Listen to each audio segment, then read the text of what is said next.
आज का class fourth class of cost of capital.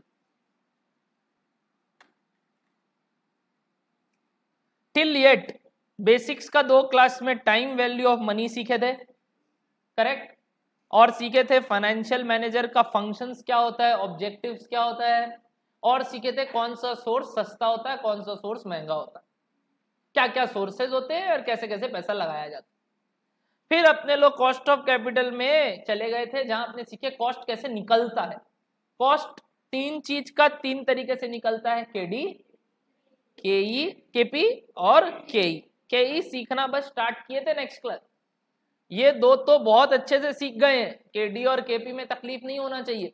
एक में टैक्स का बेनिफिट मिलता है, किसमें, केडी में। केडी को आफ्टर टैक्स बनाना पड़ता है, यहाँ कुछ करने का दरकार नहीं है, ये ऑलरेडी आफ्टर टैक्स होता है, इसलिए यहाँ पे 1 माइनस टैक्स वाला फिगर आता है, यहाँ नहीं आता है। केई भी आफ्टर टैक्स होता है और इसका फॉर्मूला लास्ट क्लास अपने सीखे थे, D1 by P0 plus G into 100%। ये लास्ट क्लास खाली किए थे। D1 का मतलब dividend at the end of the first year, expected dividend, dividend to be paid. D0 का मतलब dividend paid, dividend last year, और क्या, करंट ईयर डिविडेंड। काफी लैंग्वेजेस से बोल सकते हैं। D0 से D1 जाने के लिए ग्रोथ देना पड़ता है, 1 प्लस जी। P0 क्या होता है, P0 करंट मार्केट प्राइस, और G क्या होता है, ग्रोथ रेट। जो नहीं दिया हुआ तो कैसे निकलता है, retention ratio into ROI। Retention ratio मतलब B इंटू R।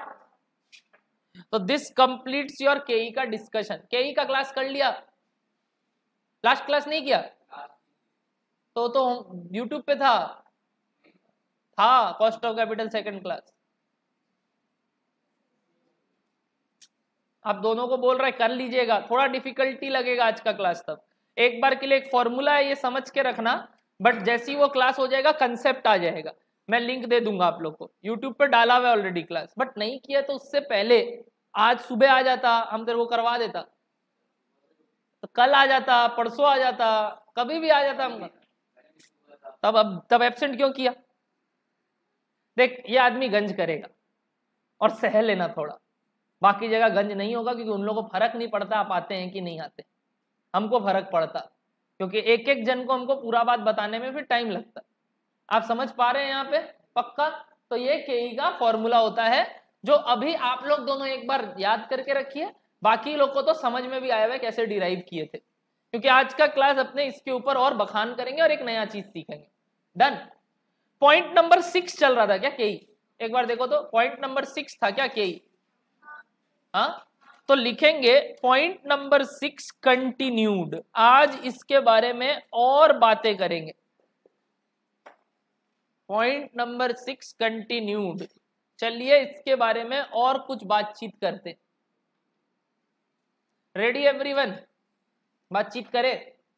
चलिए भैया, केई निकालने के कितने तरीके होते हैं, टोटल 5 तरीके होते हैं। तो आप तो हम लोग को एक ही सिखाए हैं, हाँ, तो बाकी के आज सिखाऊंगा। यानी टोटल 5 तरीके होते हैं, 1 2 3 4 और 5। पहला 4 एक ही आदमी बोल के गया था, मायरन गॉर्डन जी। जी लगाओ, मजाक थोड़ी है। और ये लास्ट वाला बोला था विलियम शार्प, नाम में शार्प है, बुद्धिमान आदमी। तो ये है मायरन गॉर्डन के द्वारा 4 गिवन और एक विलियम शार्प। 4 में एक तो आप जानते हैं, कौन सा, वो ही, बट उसका कोई नाम तो होगा, आज सीख रहे हैं, जबकि कल पूरा काम कर चुके उसके ऊपर। क्या नाम है भैया उसका, डिविडेंड ग्रोथ मॉडल। क्या बुलाते हैं पहला मॉडल को, dividend growth model. And this is the most important one, क्योंकि आपके सिलेबस में इसी से क्वेश्चन आने का चांस बनता। डिविडेंड ग्रोथ मॉडल, जिससे केई निकालने का फॉर्मूला क्या सीखे थे last class, D1 by P0 plus G into. क्या बोलिए, इतना समझ में आया। पहला तरीका dividend growth model, K E is equals to D1 by P0 plus G into 100%, ये सीख चुके। और आखिरी वाला तरीका इंपॉर्टेंट होगा जो मैं लास्ट में सिखाऊंगा। बीच में जो 3 ठो बोलूंगा फर्जी है, टाइम पास करूंगा आप लोग के साथ। क्या करें, बोल के गया तो बताना पड़ रहा है, बट काम का नहीं। क्या क्या बोला भैया, बता सकते हैं आप हम लोग को? बिल्कुल। जैसे कि अगला नाम है डिविडेंड कांस्टेंट मॉडल। एक जगह ग्रोथ, एक जगह constant. Easy. According to name क्या गायब हो जाएगा? Very good. अब कंपनी में ग्रोथ है ही नहीं। अच्छा, कंपनी में ग्रोथ नहीं है, इसका मतलब मैं फॉर्मूला लिखूं के इज इक्वल्स टू, बताओ क्या, D1 बाई P0। बट एक बात बताऊं, क्योंकि ग्रोथ नहीं है तो D1 बोलूं या DPS बोलूं, बात तो एक ही है, क्योंकि हर साल डिविडेंड सेम है। आप डिविडेंड कांस्टेंट बोल दिए, यानी D0 बोलूं, D1 बोलूं, D2 बोलूं, D3 बोलूं, कितना भी बोलूं, हर साल का डिविडेंड सेम है, तो DPS बोल देता हूं। डिवाइडेड बाई क्या, P0 इंटू। क्या समझ में आया कि ई का कांस्टेंट वाला भाई? वो तो काफी इजी बात हो गया, काफी आसान है। डिविडेंड दिया हुआ रहेगा, प्राइस दिया हुआ रहेगा, डिवाइड करना इंटू 100, जबकि ये आएगा नहीं। इजी है, इससे तो आसान हुआ कांस्टेंट। डन। अगला मेथड आया earnings growth model. This is the most illogical formula. Earnings growth model illogical, logic ही नहीं है इसमें। तो ट्राई लीजिए क्या हो जाएगा फॉर्मूला। अगर डिविडेंड ग्रोथ मॉडल का ये फॉर्मूला है, अर्निंग ग्रोथ मॉडल का क्या फॉर्मूला होगा? ट्राई लीजिए, ट्राई लीजिए, राइट हो जाओगे। ट्राई लीजिए ना। वेरी गुड, ट्राई लो, सही बोल रहे हो क्या? EPS1 by P0 plus G into 100%। D1 की जगह EPS1, क्योंकि आप डिविडेंड वर्ड की जगह क्या लिख दिए, अर्निंग्स, तो D1 की जगह क्या वर्ड आ गया, अर्निंग्स। डन हो रहा है यहां तक बात? इजी तो चीज है। तो भैया इसको आप मोस्ट इम्प्रैक्टिकल क्यों बुला रहे हैं? क्योंकि देखो, क्या अर्निंग्स में रिटेन्ड पार्ट आता है? ईपीएस में क्या रिटेन्ड पार्ट आता है? हाँ, ईपीएस में डिविडेंड भी है और रिटेन्ड भी है, याद है ना, आफेस से दोनों जाता है। तो ईपीएस में तो दोनों है, और ग्रोथ में क्या है, रिटेंशन फिर से, यानी रिटेंशन का क्या हो गया, डबल काउंटिंग। बिल्कुल गलत फॉर्मूला है ये, बट कोई उपाय नहीं है, नामकरण है, सीखना पड़ेगा। कहीं बोल दे सम्स में अप्लाई अर्निंग ग्रोथ मॉडल, तो हमको ऐसे ही सम्स करके आना होगा।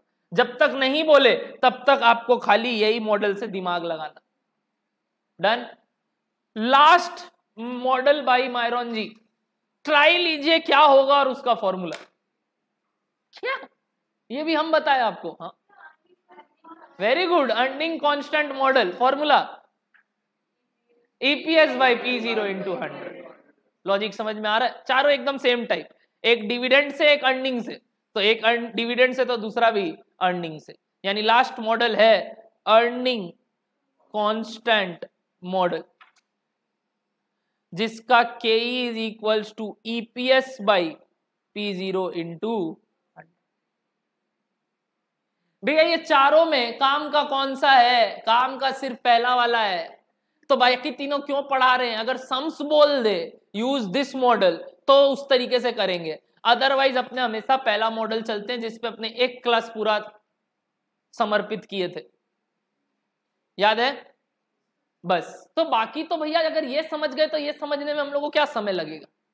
क्या डन है आपको बात? तो इसीलिए पहले ये करवा दिया ताकि बाकी छुटर मुटर चीज ऑटोमेटिक हो जाए। जैसे कि आप किताब का क्वेश्चन नंबर 4 बनाएंगे, एवरीवन अपना बुक का क्वेश्चन नंबर 4 ट्राई लो, हो जाएगा? अबे ट्राई ले, बुक भी नहीं लाया, फर्स्ट क्लास। क्या हो गया, होश में नहीं था क्या आज? आगे आ जा थोड़ा, अभी तो विश्वकर्मा पूजा में देरी है।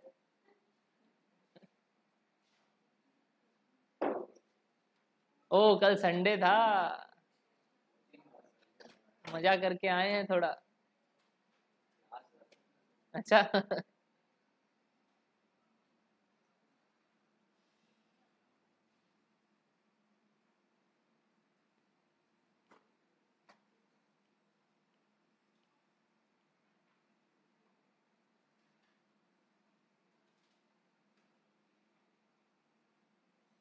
कौन सा मॉडल लगाने बोल रहा है? Earning growth model. हाँ नहीं, 4 नंबर ठीक से पढ़िए। अर्निंग बाय प्राइस, कौन सा है अर्निंग बाय प्राइस इसमें से? ये वाला, यानी कौन सा? Earning constant model. Question number 4 earning constant model के ऊपर सम्स बोल दिया, इसीलिए कोई उपाय नहीं है, और डेटा भी उतना ही दिया है। तो अर्निंग बाय प्राइस यानी ये वाला अर्निंग बाय प्राइस। क्या ईपीएस निकाल सकते हो सम्स का? दिया हुआ है क्या? कैसे निकलेगा ईपीएस बताओ सम्स में? बताओ बताओ बताओ बताओ बताओ बताओ बताओ बताओ बताओ। करेक्ट, 60,000 टोटल आफेश है क्या? आफेश, आफेश divided by number of shares 20,000 कितना हो गया? 3 रुपया। 3 रुपया क्या आ गया? ईपीएस। लिखो EPS is equal to 3 rupees. और करंट मार्केट प्राइस कितना चल रहा है? 10 रुपया कि 20 रुपया? 20 रुपया। तो आंसर क्या हो गया? 3/20 इंटू 100, खत्म। 3/20 इंटू 100। भैया ये सब आ जाए, काश हम भी यही चाह रहे हैं, काश यही सब आए।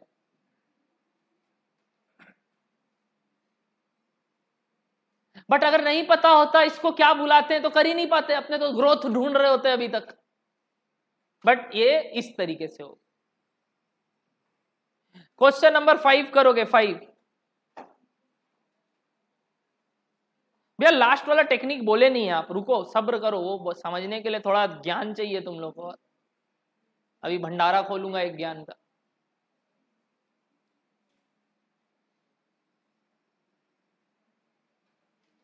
क्वेश्चन नंबर 5 कौन सा मॉडल?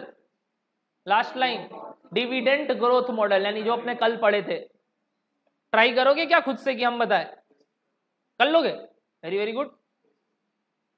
कोशिश तो बनाए रखने।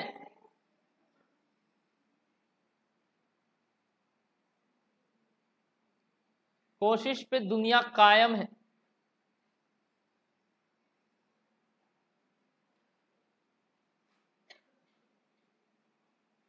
क्वेश्चन नंबर 5 में थोड़ा माथा लगाएंगे और बोलोगे P0 कितना दिया हुआ है? P0 एवरीवन, P0 मतलब करंट मार्केट प्राइस 20 रुपया दिखा, क्योंकि 10 रुपया फेस वैल्यू है और आज का प्राइस कितना है?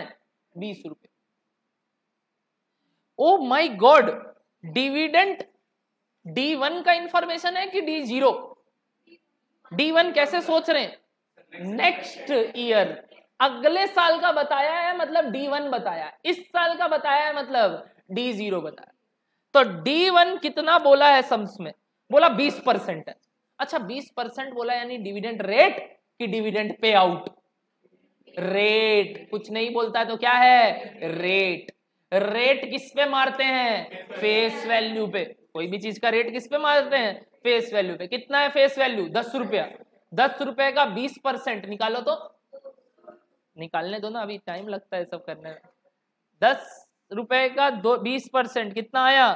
2 रुपया। क्या 2 रुपीज आया क्या? D1 2 रुपया। D1 आ गया। ग्रोथ दिया हुआ है क्या? ग्रोथ रेट कितना? 5%। तो क्या ये 3 इंफॉर्मेशन यूज करके KE निकाल सकते हो? सेम फॉर्मूला एकदम जो लास्ट क्लास सीखे थे, दिख रहा है तेरे को? तो कैसे कर रही है? भूल गई? नहीं लाना भूल गई। अल्लाह, कितना पावर है? 3 दोनों है? कॉनकेव कॉन्वेक्स दोनों?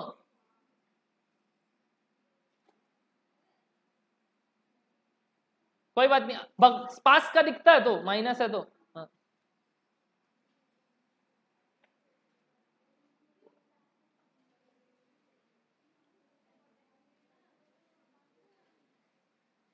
कितना आया आंसर? 15% आया क्या?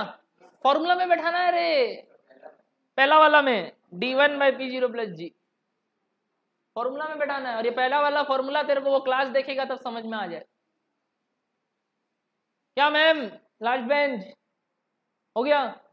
Very very good.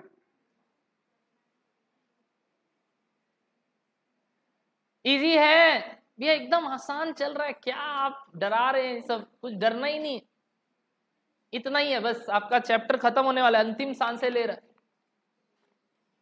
इसको वेंटिलेटर पे मत रख देना, मार देना गला घोट के। रेडी? बस बस, अरे वो सब बड़े बड़े सवाल है, अपने को इतने नहीं करने। जितने अपने बस का अपने करवाएंगे, और जितने अपने लिमिटेड टाइप है उतना करना। अपने को इतना लेवल तक नहीं पढ़ना है कि 4-4 नंबर 6-6 नंबर वाला सवाल। अपने को 2-3 3-4 तक का करना। रेडी? आगे बढ़ सकते हैं? बट आपको मालूम नहीं आदमी कितना बदतमीज है, ये सब करवा देगा। ठीक है, आओ क्वेश्चन नंबर 6 ट्राई करते हैं। क्वेश्चन नंबर 6 ट्राई करते हैं। आइए, स्टार मार्क्ड क्वेश्चन, मतलब थोड़े से ट्रिकी।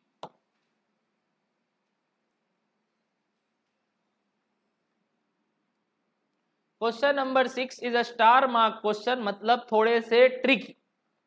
आइए ट्रिकी क्वेश्चन समझते हैं। P0 पहले लाइन से क्या दिख रहा है? 40। Oh my god, company pays a dividend of, ये तो कुछ नया ही टर्म मिला। पेज, पेज मतलब पे करता है, पे करेगा, करता है। अच्छा, करता है मतलब दिया है कि देने वाला है? यही समझ में नहीं आ रहा है हमको तो। पेज, पेज मतलब बोल रहा है पेमेंट करता। अब करता है का तुम्हारा मतलब क्या है? आने वाला साल कि इस साल? कंफ्यूजन हो गया, थोड़ा कंफ्यूजन हो रहा। तो अजम्पशन बेस्ड सवाल हो गया फिर से कि पेज को क्या पकड़े, D1 की D0। समझ में आ रहा है? थोड़ा सा अपने पे लेके देखो कि यार पेज लिखा है, ये भी नहीं बोला अगले साल का, ना बोला इस साल का। अरे तो तुम देते हो तो ये कब दे रहे हो? हमको बताओगे नहीं तो पूरा अजम्पशन बेस्ड है।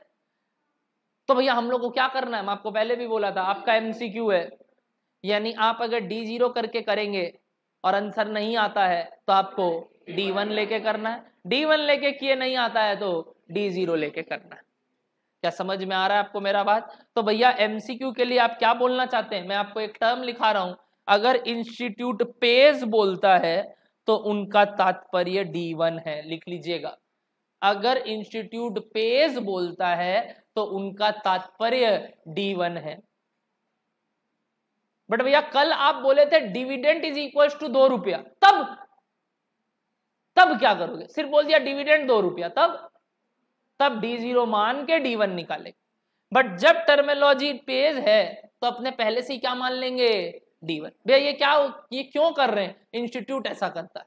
बट भैया हम D0 करके किया, हम तो बोल रहे हैं आप गलत नहीं होंगे, बट आपको तो MCQ टिक करके आना है, तो आपको तो आंसर मिलेगा नहीं, तो आप फंस जाएंगे, तो आपको तो D1 करके करना ही पड़ता। तो इसीलिए पहले से D1 करके करो। तो जब टर्म हो page we will use D1। कितना दिया है D1 सम्स में? 2 रुपया। ओके, ग्रोथ रेट कितना दिया है? Growth rate 10%। या ये तीनों को यूज करके वापस से क्या ही निकाल सकते हो? एकदम सेम टाइप का सवाल, एकदम जो ऊपर किया वही टाइप का सवाल।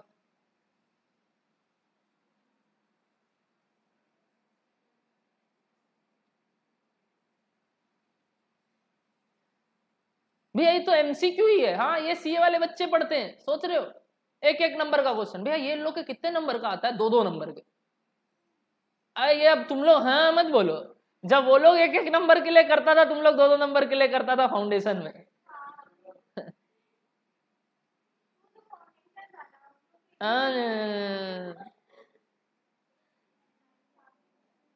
इंटर में इसको करने का 2 नंबर मिलता है CA में, और आपको 1 ही मिलेगा क्योंकि आपका 1 नंबर का आएगा। कितना आया? 15%। समझ में आ रहा है क्या? पार्ट 2 पढ़िए, पार्ट 2।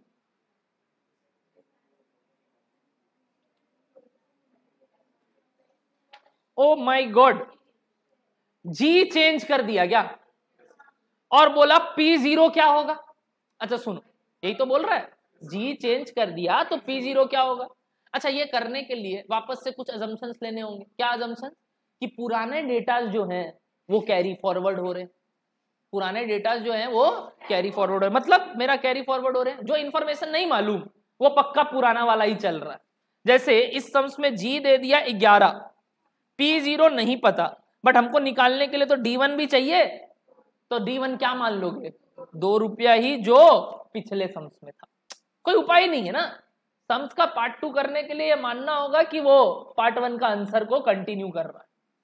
तो G पता चल गया, D1, G पता चल गया, P0 नहीं पता, तो KE भी तो चाहिए। KE भी क्या मानोगे? पिछला वाला, यानी कितना? 15%। क्या ये सब आ गया?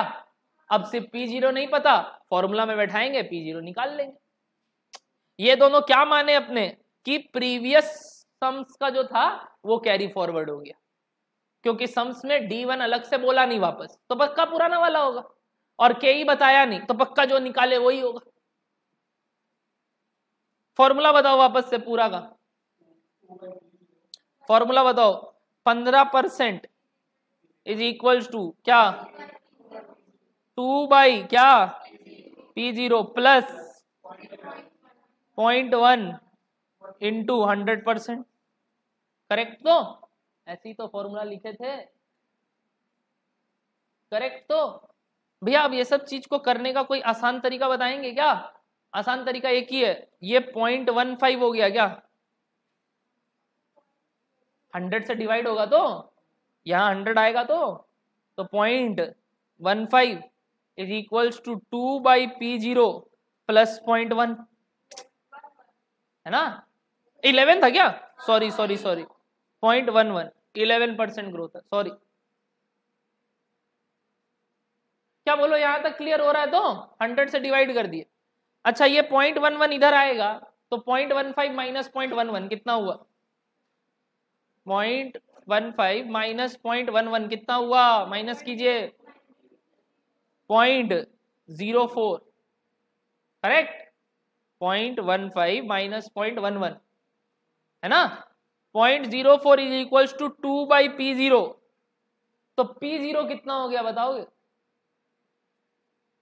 P0 कितना हो गया? 2 बाई 0.04 निकाल, 50 रुपया। क्रॉस मल्टीप्लाई पता है, हम इसके बाद सीधा ये लिखता है, बट क्योंकि आप का मैथ्स बहुत अच्छा है तो इस वजह से हम ये दोनों स्टेप भी करते हैं, वरना हम सीधा यहाँ के बाद यहाँ लिखते थे। वो समय हम देख लिए लोगों का हालत क्या है, इसीलिए हम थोड़ा इनर बात भी बताने लगे। ये वाला नहीं, बगल वाला बस। तो P0 कितना आया? बताओ बताओ बताओ बताओ बताओ बताओ बताओ। 2 बाई 0.04 यानी 50 रुपया आया क्या? P0 50 रुपया। अगली बार से हम यहां से यहां आएंगे तो तुम लोग ध्यान रखना कि बीच में क्या करना है, हम साथ छोड़ देंगे थोड़ा, ठीक है? जैसे कि क्वेश्चन नंबर 3 में हम आपका साथ छोड़ेंगे, पार्ट 3 इसका, 6 का पार्ट 3। चलिए चलिए चलिए, सारा इंफॉर्मेशन दे दिया इस सम्स में। तो देखो, कुछ अजम्पशन लेने का दरकार ही नहीं है, सारा इंफॉर्मेशन दे दिया, कुछ अजम्पशन लेने का दरकार नहीं है। पार्ट 3 में बता दिया KE is 16%, okay. Growth rate is 10%, okay. Price नहीं बताए, ठीक है। D1 बोल दिया 2 रुपया। तो इन सब को यूज करके अगेन P0 निकाल लोगे क्या, जैसे अभी किए? हम नहीं मेहनत करेंगे इस बार, आपको सेम तरीके से P0 निकालना है जैसे अभी निकाले।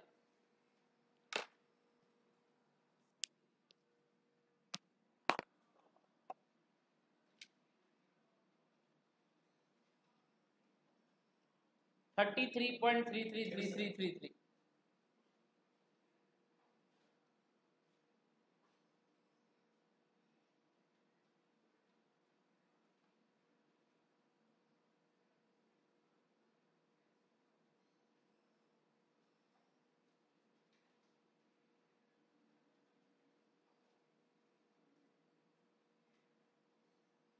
P0 is equal to 33.33 rupees. हम मदद नहीं करेंगे, नहीं करेंगे।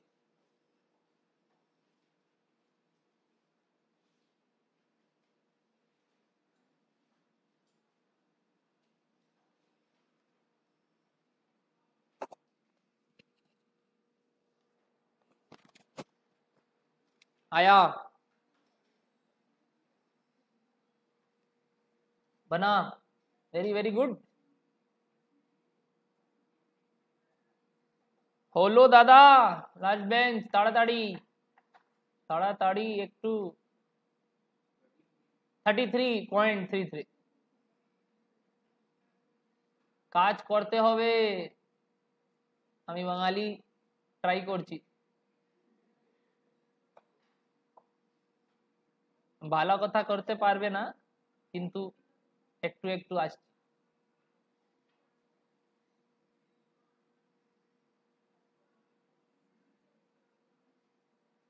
हमको तो हिंदी भी ठीक से नहीं आता, इंग्लिश भी ठीक से नहीं आता, सब टूटा फूटा है,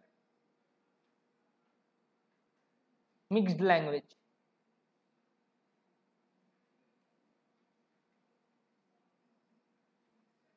रेडी? क्या हुआ, हुआ क्या? 6 नंबर कंप्लीट, तो इजी था तो अभी तक का आपका प्रोसेस। और आपको बता दे, आपका कंटेक्स्ट कॉस्ट ऑफ कैपिटल लेके ऑलमोस्ट 80% कंप्लीट हो गया है, इतना से ही आता है। बट फिर भी अब अपने मिला के सीखेंगे कैसे निकलता है। ठीक है, एक ट्रिकी सम्स और करते हैं और फिर वो एक जो तरीका बच गया ना के ही निकलने का, वो निकालते हैं। ठीक है, पहले एक सम्स और, क्वेश्चन नंबर 7। क्वेश्चन नंबर 7 थोड़ा सा बड़ा सवाल है, किंतु अगेन अगर आता है तो सिर्फ आप बना पाओगे, क्योंकि बाकी लोग को तो आइडिया भी नहीं होगा कैसे निकलेगा। फटाफट पढ़ते हैं क्वेश्चन नंबर 7। पढ़े? पढ़े क्या? बोलिए ना, बोलिए ना। क्वेश्चन नंबर 7 क्या डिटरमाइन करना है? 7 में पढ़ो तो पहला लाइन, के P0 दिया हुआ है क्या? P0 कितना दिया है? P0, O my God, flotation cost दिया है क्या? 3 रुपया। अच्छा, फ्लोटेशन कॉस्ट क्या काम आएगा? माइनस करने में। कहा कहा कहा? अरे भूल गए भैया हम लोग। वेरी गुड, इशू प्रोसीड्स में कितना है? इशू प्रोसीड्स 150, प्राइस ही तो इशू प्रोसीड्स होता है। यानी जब अपने फॉर्मूला में के ही निकालेंगे तो अपने ऊपर D1/P0 माइनस क्या लिखेंगे इस बार? F। याद रखना, क्योंकि अगर फ्लोटेशन कॉस्ट होता है तो price is net of flotation cost. ये तो अपने केडी केपी में भी सीख चुके। Plus G into 100। तो फॉर्मूला में एक नया चेंज आया कि P0 को F से नेट ऑफ करना है। वैसे कोई चेंज नहीं है, तो पहले पढ़ा हुआ बात है। डन। अच्छा, D1 के बारे में कुछ इंफॉर्मेशन है क्या? ये भगवान भैया 6-6 साल का दे दिया, माथा घूम रहा है हम लोग का। ठीक है, पास्ट 6 साल का डेटा दिया है, बट अगले पन्ने में कुछ और भी बोला। Dividend pay out ratio same है, इसका मतलब कांस्टेंट डिविडेंड है क्या? नहीं, पे आउट रेशियो सेम होने का मतलब कांस्टेंट डिविडेंड नहीं होता। मतलब बोल रहा है परसेंटेज हर साल सेम देते, बट क्या हर साल का डिविडेंड सेम है? देखो पीछे, हर साल ग्रो कर रहा है, हर साल ग्रो कर रहा है, ध्यान रखना। बट लास्ट लाइन एक और दिया, expected dividend of new share eight the end of current year is इतना। आज के दिन करेंट ईयर में एक्सपेक्ट कर रहे हैं कि डिविडेंड कितना हो जाएगा। तो ये D1 है कि D0 है? D1 है भैया, करेंट ईयर दिया ना। अरे बोल रहा है आज के दिन एक्सपेक्ट कर रहे हैं, यानी कि करेंट ईयर में सोच रहे हैं कि आने वाला साल में 14 रुपया हो जाएगा। तो बताइए D1 कितना दिया हुआ है? D1 14.1। अच्छा, नीचे P0 कितना दिया हुआ था? 150 माइनस 3 प्लस G दिया हुआ है क्या? नहीं दिया हुआ है, तो क्या G को 0 पकड़ ले? ग्रोथ तो है, कहां से मिला? ग्रोथ तो है, पिछले वाले पैराग्राफ में। इससे देख के समझ में आ रहा है कि there is growth in the company, but वो ग्रोथ दिया हुआ नहीं है डायरेक्ट। अपने को निकालना होगा। कैसे निकाले भैया ग्रोथ? ध्यान से सुनना। हमको ग्रोथ चाहिए पर एनम की पूरे 6 साल में कितना होगा per annum. Per annum growth चाहिए क्योंकि हम तो वहां पर एनम ग्रोथ रेट लिखते हैं, बट यहां तो 6 साल का डेटा है। तो हम एक काम कर सकता है, वेरी गुड, हम काफी काम कर सकते हैं। ध्यान से, लॉजिकल इंटरप्रिटेशन है। हम 1 से 2 का ग्रोथ निकाल लेते हैं और बोल देते हैं वही इस साल का ग्रोथ होगा। सही लग रहा है कि गलत? नहीं नहीं, सब में फिक्स नहीं होगा, चेक करना, इसमें चेंज हो जाएगा। चेंज होगा, इसमें चेंज होगा। पे आउट रेशियो सेम होने का मतलब ये नहीं कि वो भी सेम, बट अपने को ग्रोथ जानना है। तो पहला साल वाला तो काम नहीं कर रहा। अच्छा, वो बात बोला एक बढ़िया कि भैया लास्ट वाला जो है ना, वो मान लेंगे सबसे करीब वाला चेंज था, तो इस साल भी वही होगा। देखो उसका बाद थोड़ा ज्यादा अच्छा लगा हमको तो, कि भैया लास्ट ईयर वाला डिविडेंड का जो ग्रोथ है वही मान लेंगे इस साल का ग्रोथ। बट हमको एक बात और अच्छा लग रहा है, ध्यान से सुनना। हम हर साल का निकाल लेते हैं और उसका एवरेज कर लेते हैं। ये और अच्छा लगा। सोचो सोचो सोचो, आप जो बोले गलत नहीं बोले, बट हम आपका बात को इंप्रूव किया ये बोल के, it's better to calculate average of all the years. Last year क्यों, हर साल का एवरेज निकाल के बता देते हैं कौन सा। अब 2 एवरेजेस होते हैं, कौन से? सिंपल और कंपाउंड रेट्स है, तो सिंपल और कंपाउंड रेट कौन सा ज्यादा बढ़िया है? सिंपल इजी है, बढ़िया कौन सा है? कंपाउंड। यानी इस सम्स में हमको कंपाउंड रेट निकालना है। बचपन में कंपाउंड इंटरेस्ट पढ़े हुए हो? कंपाउंड इंटरेस्ट का कंसेप्ट पढ़े थे? एक बार ध्यान से सुनना, कंपाउंड इंटरेस्ट का कंसेप्ट पढ़े थे, ध्यान से सुनना। पहला साल पे कितना डिविडेंड मिल रहा है और लास्ट ईयर में कितना डिविडेंड मिल रहा है, बीच का एक बार भूल जाते हैं क्योंकि हमको कंपाउंड इफेक्ट देखना है कि इधर से इधर में कितना कंपाउंडिंग इफेक्ट आया। ठीक है, तो बताओ ये प्रिंसिपल हो गया क्या? प्रिंसिपल मतलब पहले का। ये क्या हो गया? अमाउंट। टाइम कितना है? गलत, 5 साल। 1 से चालू किए, बचपन में 0 से चालू करते थे टाइम। देखो ना, 1 2 3 4 5 ऐसे गिनो ना। कितना साल है? 5 साल में पैसा 10.5 से कितना हो गया? 13.4। Principal into 1 plus I to the power n was equals to amount. याद आ रहा है बचपन में कंपाउंड इंटरेस्ट का एक फॉर्मूला सीखे होंगे, principal into 1 plus I to the power n was equals to a। यहां प्रिंसिपल कितना है बताओगे? 10.5। अमाउंट कितना है बताओगे? n कितना है बताओगे? 5 6 नहीं, गलती करते हैं यहाँ लोग, जैसे आप पहले हड़बड़ी में बोले। कितना है? 5। और आई क्या है? वही तो नहीं पता। क्या वही जी है? ग्रोथ। वहां इंटरेस्ट बोलते हैं, यहाँ ग्रोथ बोलेंगे। क्या जी निकल जाएगा यहां से? हाँ, लिखिए इस बात को, हाउ टू कैलकुलेट ग्रोथ। ये पूरा बना के लिखिए, हाउ टू कैलकुलेट ग्रोथ।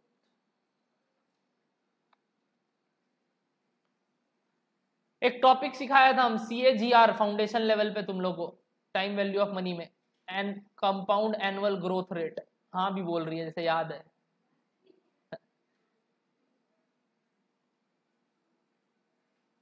ये वही टॉपिक है।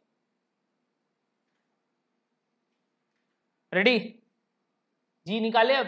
कैसे निकाले थे जी बताइए तो? कितना था? 10.5 ब्रैकेट में 1 plus G to the power 5। याद रखना ये 5 था, उंगली कर दिए तुम लोग के लिए कि ध्यान रहे। ठीक है, is equals to 13. Do remember. अब जी निकालना है, क्या करो? This divided by this. निकालो कितना आया? दिस डिवाइडेड बाय दिस, तो वो 1 plus G to the power 5 हो जाएगा। दिस डिवाइडेड बाय दिस कितना आया?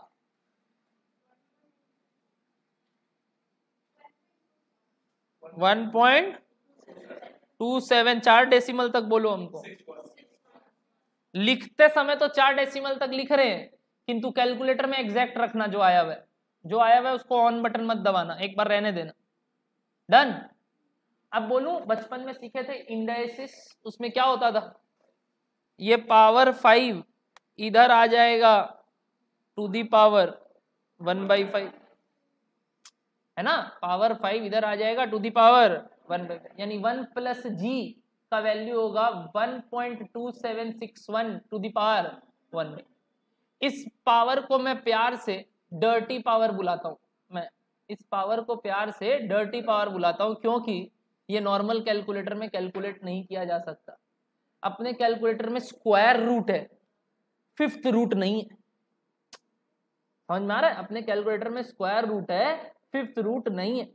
तो भैया फिफ्थ रूट कैसे निकालते हैं, उसका एक तरीका है, और वो बहुत ही धांसू तरीका है। किनको किनको आता है, याद है? मोटा मोटी थोड़ा थोड़ा याद है? सीखा हुआ होना चाहिए, नहीं सीखा हुआ है तो मैं सिखाऊंगा कि इस कैलकुलेटर में फिफ्थ रूट कैसे निकलता है। भैया कोई भी रूट निकाल देंगे आप, कोई भी रूट। अच्छा, स्क्वायर रूट कैसे निकलता है? एक बार स्क्वायर रूट लगाने से मजा है। क्यूब रूट, क्यूब रूट निकालना हो तो फंस जाएंगे, नहीं कर पाएंगे, क्योंकि इस कैलकुलेटर में क्यूब रूट नहीं। फोर्थ रूट निकल जाएगा 2 बार स्क्वायर रूट, फिर फिफ्थ रूट नहीं निकलेगा, फिर सिक्स्थ रूट नहीं निकलेगा, सेवेंथ नहीं निकलेगा, सीधा 8th रूट निकलेगा 3 बार स्क्वायर रूट दबा के। यानी ये सब जो बीच बीच के रूट है वो कैसे निकले वो मैं सिखाऊंगा। बट पहले समझ में आ रहा है 1/5 होगा पावर में, करेक्ट। लिखिए इसके बाद बॉक्स बना के यहां नोट, इतना बड़ा बॉक्स लिखिए note, how to calculate dirty power. घर पे जाके मत बोलना ये आदमी ये सब सिखाया, इसका नाम कोई डर्टी पावर नहीं है, हम अपने मन से दिया है, क्योंकि ये घटिया है इसलिए डर्टी लिख दिया। घर में बोलना आज हम लोग को क्यूब रूट सिखा दिया कि कैलकुलेटर में कैसे निकलता, ठीक है? डर्टी बोलोगे तो मारेंगे घर वाले। स्टेप्स बताऊं? 5 स्टेप फॉलो करने हैं आपको कैलकुलेटर में करने के लिए, ठीक है? स्टेप नंबर 1 लिखेंगे, स्टेप नंबर 1 लिखेंगे बस। स्टेप नंबर 1, 12 टाइम्स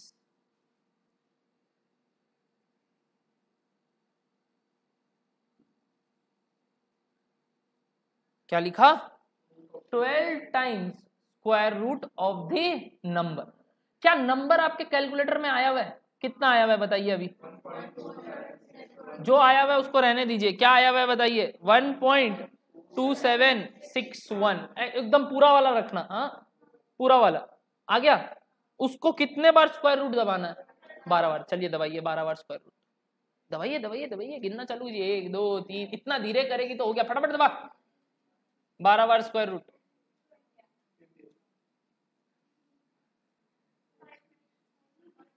आया? हमको नहीं चाहिए क्या आया, पागल हो क्या? इतना थोड़ी पूछेंगे, अभी तो 5 रास्ता चलना है, एक रास्ता पहुंचे। आया? एक बार 5 बार स्क्वायर रूट दबा दिए सबको, आगे बढ़ते। जो आया रहने देना, ऑन वन मत दबा देना। स्टेप 2, -1 कर दो जो आया उससे। लिखते भी चलो करते भी चलो, लिखते भी चलो करते भी चलो। -1 कर दिए, कुछ आया होगा, मत बताना क्या। Step 3, divided by dirty power. कितना है मेरा डर्टी पावर सम्स में? 5। तो जो आंसर आया उसको 5 से डिवाइड कर दो। वे तो मैजिक करवा रहे हैं, बचपन में पापा मम्मी लोग ऐसे मैजिक करते थे, ऐसे करो इंटू 2 करो, हम तुम्हारा एज बता देंगे। स्टेप 4, +1। जो आया हुआ है उसमें +1 कर देना। लिखते भी चलो करते भी चलो। चल रहे हैं क्या? आखिरी स्टेप आराम से, बहुत टेक्निकल है।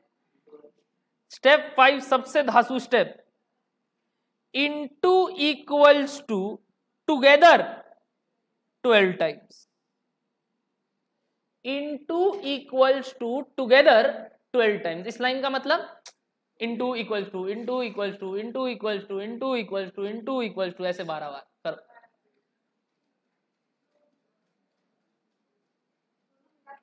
हम्म, 1 2 3 4 5 6 7 8 9 10 11 12।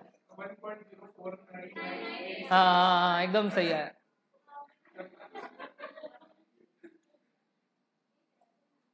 आया कुछ की एश लो बताओ। 1.04 समथिंग लाइक दिस चले आ रहा है, करेक्ट। ये किसका वैल्यू आया? इसका 5th रूट, यानी ये 1 प्लस जी है। तो जी कितना हो गया? जी -1। जो आया उसमें -1 कर दीजिए, जो आया उसमें -1 कर दीजिए। अच्छा परसेंटेज में बोलूं तो कितना? 4.9986 आया क्या? -1 इंटू 100। क्या इसको थोड़ा रफली बोल दूं? 5% चलेगा? 4.9986 को राउंड ऑफ करेंगे तो 5% ही तो आएगा। ग्रोथ रेट करीब करीब 5% है।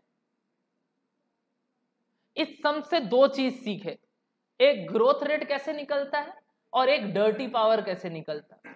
एक बार डर्टी पावर का प्रैक्टिस फिर से करेंगे, ठीक है। एग्जाम्पल लिखिए एक और, कैलकुलेट। पहले बोलो जी समझ में आया? कितना आया? 5% अप्रोक्स। तो ऊपर क्या बैठा सकते हो 5% और आंसर खत्म कर सकते हो। कंप्लीट करो तो आंसर 14.1 147 प्लस 0.05 इंटू 100।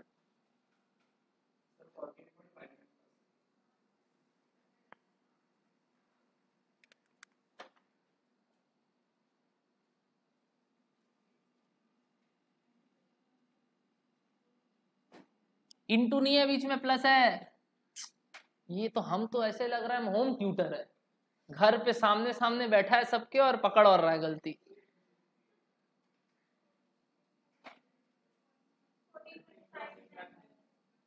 (14.59 टाइप्स आया। एक डर्टी पावर और खेले, मजा आया था कैलकुलेटर में दबाने में, है ना। चलो एक और खेल लेते हैं ताकि आप लोगों को थोड़ा प्रैक्टिस हो जाए। लिखो example, out of the box topic चल रहा है, just to make you refresh with the topic called dirty power. Cube root निकालना है 8 का। अच्छा बिना डर्टी पावर के भी कर सकते हो क्या? 8 का क्यूब रूट, अबे क्यूब नहीं, स्क्वायर नहीं, क्यूब रूट। 8 का क्यूब रूट 2, इतना तो शायद पता होगा। 8 का क्यूब रूट 2 होता है, क्योंकि 2 का क्यूब 8 होता है, तो 8 का क्यूब रूट 2 होता है। ठीक है ना, माथा खराब हो जाएगा मेरा। ये भगवान, सच में चक्कर आ रहा है आज। तो यानी इसका आंसर 2 आने वाला है। बट अब अपने लोग अपने कैलकुलेटर में वो तरीका अपना के देखते हैं 2 आ रहा है कि नहीं। चलो वो स्टेप्स फॉलो करो और 2 लाने का कोशिश करो।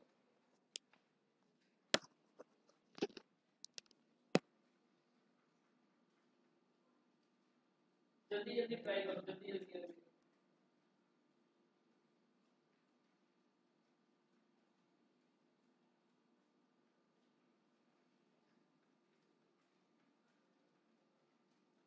वर्चुअल आप भी ट्राई करेंगे, प्लीज आराम से कीजिएगा।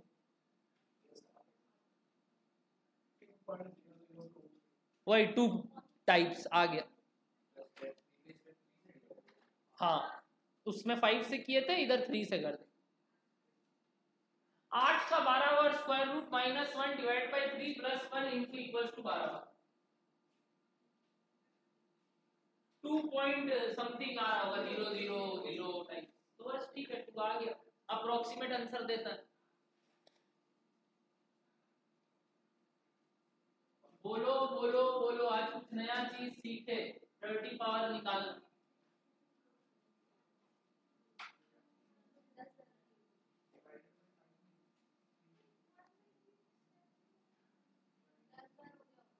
इसको मजा आ रहा है अब करके ज्यादा बार दबा दी कम कम कम करो, 15-16 बार एकदम मजा आ रहा है भैया दबा के।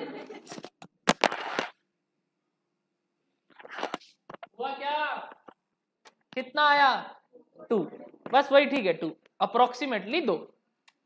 तो अपने सीख गए कि डर्टी पावर कैसे करते हैं और ग्रोथ रेट कैसे निकालते हैं अगर काफी प्रीवियस ईयर का डेटा दिया हुआ है तो।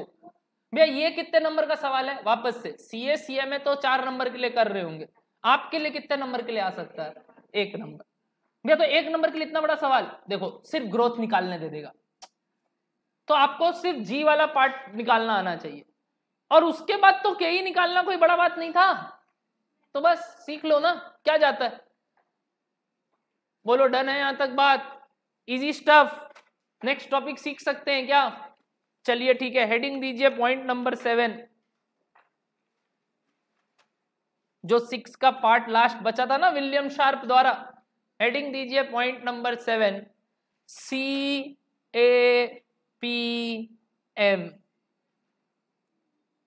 CAPM,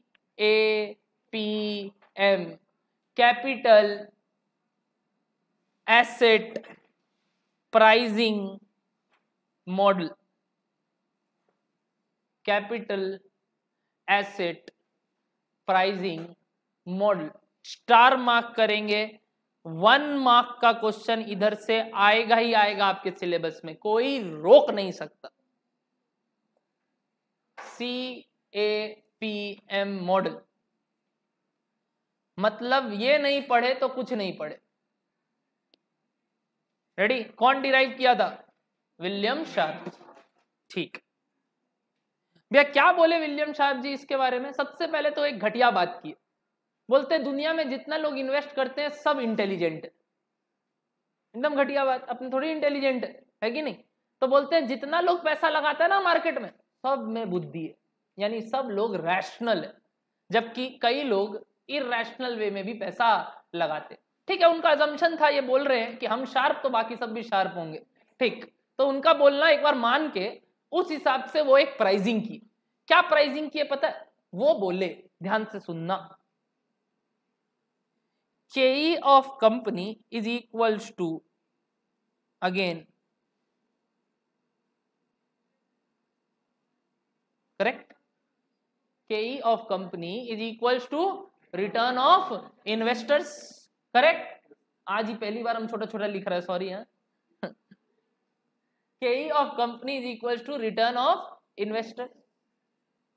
इन्वेस्टर्स कंपनी में पैसा लगा के क्या कुछ रिस्क अंडरटेक कर रहे हैं कि नहीं कर रहे हैं, कर रहे हैं। यहीं अगर हम गवर्नमेंट में पैसा लगा देते, गवर्नमेंट मतलब कौन, अपना गवर्नमेंट कौन है भाई, बोलना मत वाजपेयी सरकार, जो भी, अपना गवर्नमेंट मतलब गवर्नमेंट ऑफ इंडिया। अगर अपने गवर्नमेंट ऑफ इंडिया का कोई सिक्योरिटी पे पैसा लगाते तो वो रिस्क होता उसमें कि रिस्क नहीं होता, नहीं होता। बोला जाता है गवर्नमेंट में पैसा लगाना सबसे रिस्क फ्री सोर्स है, सबसे रिस्क फ्री सोर्स है, यानी गवर्नमेंट एक ऐसा चीज है जो कभी डिफॉल्ट नहीं करेगा। क्या डन है आपको बात। तो अगर मैं कंपनी में पैसा लगाऊंगा तो मेरे को गवर्नमेंट अगर 6% देने को राजी है तो मैं कंपनी से 6% चाहूंगा कि 6% से ज्यादा, ऑब्वियसली समथिंग हायर देन 6%। क्यों, क्यों, रिस्क ज्यादा है। क्या बोलो, समझ में आ रहा है आपको मेरा बात। अगर रिस्क ज्यादा है तो फटाफट बताइए, मैं कुछ लिख रहा हूं, आरएफ, आरएफ का मतलब भैया ट्राई लीजिए, आप समझ पाएंगे तो, risk free rate of return. क्या बुलाते हैं, लिखना मत कुछ, एक बार, risk free rate of return. जो कौन प्रोवाइड करते हैं, जो कौन प्रोवाइड करते हैं, बोलो बोलो बोलो, प्रोवाइडेड बाय गवर्नमेंट सिक्योरिटीज। भैया गवर्नमेंट सिक्योरिटीज क्या क्या, जैसे कि ट्रेजरी बिल्स, कभी सुने, treasury bills, government bonds, government guilds, ये सब होते हैं जो गवर्नमेंट इशू करते हैं पैसा उठाने के लिए बाजार से। जैसे पब्लिक से भी तो पैसा लेते हैं, वो कैसे लेते हैं, टैक्स के फॉर्म पे लेते हैं। बट और क्राइसिस आता है तो वो लोग क्या करते हैं, बॉन्ड्स इशू करते हैं कि यार बॉन्ड्स खरीद, आज के दिन हमको पैसे का दरकार है, उनको ब्याज भी देंगे। कितना परसेंट ब्याज देंगे, सपोज 6%, तो 6% क्या हो गया, आरएफ। तो कंपनी आरएफ देगा कि आरएफ से ज्यादा देगा, ज्यादा देगा कि नहीं पता नहीं, चाहिए तो भाई ज्यादा। यानी मेरा एक्सपेक्टेशंस आरएफ प्लस समथिंग होगा। भैया वो समथिंग को क्या बुलाते हैं, आप क्या बुलाते हो जो एक्स्ट्रा मिलता है उसको, कोई इंग्लिश टर्म, एक इंग्लिश टर्म जो एक्स्ट्रा मिलता है उसके लिए, एक्स्ट्रा मिलता है जिसको क्या बुलाते हो आप, एक वर्ड है प्रीमियम। याद है बचपन में पढ़ा हुआ है, कोई भी चीज अगर ज्यादा पे बिक्री होता है तो उसको क्या बुलाते हैं, प्रीमियम पे इशू हुआ। यानी ज्यादा मिल रहा है मतलब क्या मिल रहा है, प्रीमियम। अच्छा प्रीमियम क्यों मिल रहा है, रिस्क ले रहे हैं, तो बताओ उसको क्या बुलाते हैं, कंपनीज रिस्क प्रीमियम। क्या नाम दिया गया, कंपनीज रिस्क प्रीमियम। प्लीज ये पहला लाइन उतारेंगे सबको, ये जितना बात मैं लिखा हूं सब कुछ उतारेंगे, आराम से समझते हैं इस टॉपिक को। बहुत बहुत टेक्निकल टॉपिक है, इतना आसान नहीं। महान आत्मा बोल के गया, वो ये बोल के गया कि अपने होशियार है तो समझ पाएंगे, अपने को तो मालूम है अपने क्या।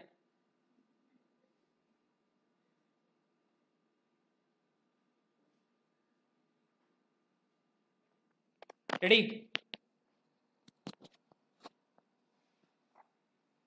KE of a company is equals to expected return of the investors which is equals to RF। RF का मतलब क्या भैया, risk free rate of return, जो कौन प्रोवाइड करता है, government securities, plus certain companies risk premium. भैया RF sums में दे देगा क्या, हाँ दे देगा।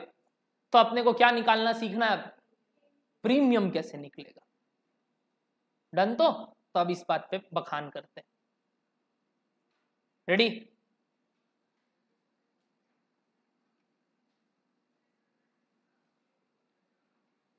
कंपनी रिस्क प्रीमियम के बारे में कुछ बोलना चालू करता हूं, ध्यान से सुनना।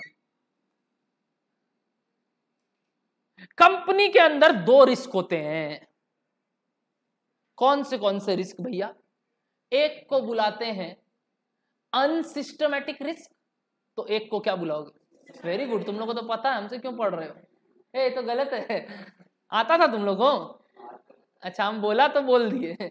अनसिस्टमैटिक रिस्क तो दूसरा सिस्टमैटिक रिस्क, वेरी गुड। भैया दोनों का मीनिंग तो बताइए, नामकरण तो ठीक है। अनसिस्टमैटिक रिस्क का मतलब होता है कंपनी का अंदर का रिस्क जो कंपनी को इफेक्ट करता है, क्या बोले, कंपनी का अंदर का रिस्क जो कंपनी को इफेक्ट करता है। जैसे कि सपोज कल न्यूज आया कि आज रात को मुकेश अंबानी मर गया, ऐसा हो नहीं जियो फाइबर दे के मरे, बट सपोज आज न्यूज आया कि मुकेश अंबानी कल रात को जॉगिंग कर रहा था, हार्ट अटैक आ गया उसको, ठीक है, बहुत गलत गलत बात बोल रहे हैं, रिकॉर्ड भी हो रहा है, कोई बात नहीं। तो उसको अगर हार्ट अटैक आ जाएगा तो कल के कल रिलायंस कंपनी का हाल खराब हो जाएगा कि नहीं हो जाएगा, है कि नहीं। बट ये न्यूज के वजह से सबसे ज्यादा कौन इफेक्ट होगा, रिलायंस कंपनी। बाकी कंपनीज को फर्क पड़ेगा क्या, इतना नहीं पड़ेगा, क्योंकि वो तो किसका मेन डायरेक्टर मरा है, रिलायंस का। उल्टा बाकी लोग तो जय जयकार करेंगे, मजा आ गया, अब रिलायंस डूबेगा हम लोग बढ़ेंगे, है कि नहीं। बट रिलायंस कंपनी का अगर मुकेश अंबानी मर जाता है तो अपने लिए क्या है ये, अपने लिए सॉरी रिलायंस कंपनी के लिए क्या है ये, थोड़ा गलत बात, यानी रिलायंस कंपनी का रिस्क बढ़ जाएगा। सपोज कल टाटा का जितने भी लोग थे काम करने वाले, बोले हम लोग कल से काम नहीं करेंगे, क्यों, बोले कि नहीं आप अच्छे आदमी नहीं है, आपके साथ काम नहीं करेंगे, आप गाली गलौज करते हैं, हम लोग को नहीं पढ़ना है, हम लोग को नहीं काम करना है आप लोग के साथ। तो अच्छा नहीं करना है, ठीक है, तो धंधा बंद, चलो लॉकआउट हो गया। अब लॉकआउट हो गया तो कौन इफेक्ट खाएगा इस डिसीजन की वजह से, टाटा का कंपनी। बाकी कंपनी तो एकदम मजे से चला रहे हैं अपना काम। यानी ये सब रिस्क जो किसको इफेक्ट करता है, डायरेक्टली कंपनी को, खुद को खाली, उनको क्या बुलाते हैं, अनसिस्टमैटिक रिस्क। तो दूसरा रिस्क कौन सा होगा बताइए, आपको क्या होगा इसका मतलब, जो कंपनी अकेले को नहीं सबको इफेक्ट करे। भैया ये कौन सा डिसीजन होता है, जैसे गवर्नमेंट कुछ नया पॉलिसी ले आया, जीएसटी, क्या इसके कारण से सारे कंपनी इफेक्ट हुए? डीमोनेटाइजेशन, क्या सारे कंपनी इफेक्ट हुए? ग्लोबल रिसेशन, क्या सारे कंपनी इफेक्ट हुए? इंटरेस्ट रेट राइजेस, क्या सारे कंपनी इफेक्ट हुए? यानी ये सब जो इकोनॉमिकल फैक्टर्स होते उनके कारण जो चेंजेस आते हैं वो एक कंपनी नहीं, एज अ होल सारे कंपनीज को इफेक्ट करते हैं। बट आपको मालूम, विलियम शार्प जी बोले कि इन दोनों में से एक रिस्क को हम एलिमिनेट कर सकते हैं। सोच के बताइए कौन सा आपको लग रहा है आप उड़ा सकते हो?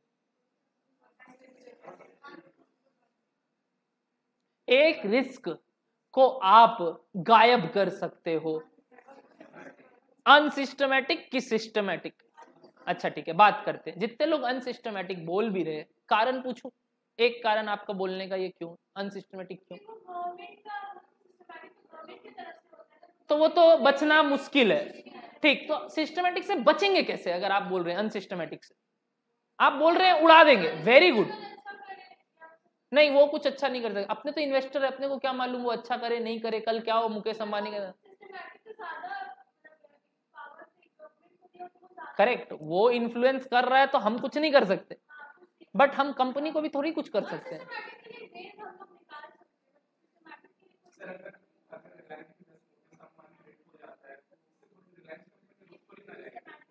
नहीं चलेगा, बट इफेक्ट तो होगा। बट कौन इफेक्ट होगा? रिलायंस। ठीक, बस इस बात पे जोर देना। ट्राई लो क्यों अनसिस्टमैटिक रिस्क उड़ा सकते हो। मैं बोलूं कैसे, ध्यान से सुनना। सिस्टमैटिक रिस्क से बचना नामुमकिन है, क्योंकि वो सब कंपनी को ले डूबता है। हम अगर चाहे भी तो बच नहीं सकते, बट हम अनसिस्टमैटिक से कैसे बच सकते हैं भैया? पता है कैसे? हम थोड़ी खाली रिलायंस पे पैसा लगा के रखे हैं, हम पैसा किस पे लगा के रखे हैं? और 10 कंपनी में, और 25 कंपनी में, और 50 कंपनी में। तो आज अगर एक कंपनी गिर रहा है, कोई बात नहीं, मेरे बाकी के 10 कंपनी बढ़ रहे होंगे। यानी विलियम शार्प जी बोले कि इन्वेस्टर लोग बहुत होशियार होते हैं। वो लोग कभी भी अपना पूरा पैसा एक कंपनी में नहीं लगाते, वो लोग अपना पैसा डाइवर्सिफाइड पोर्टफोलियो में लगाते हैं। What do you mean by the term diversified?